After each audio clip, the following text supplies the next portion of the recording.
До исполнувањето на сонот некогаш може да те делаат океани, планини и мориња. Во оваа епизода на Нихао ви носиме неколку уникатни приказни со сонувачи во главни улоги. Chinese dream. I've traveled to virtually every corner of China to report.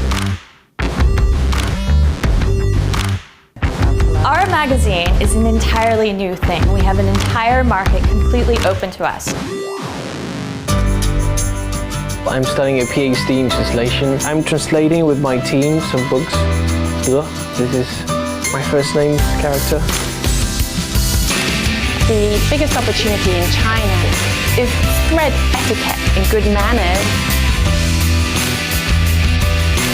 Travel to Jingdezhen because really if you're going to make porcelain, there's no better place in the world.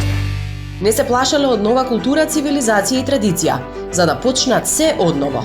Ова е епизода за Кина и сите нејзини можности.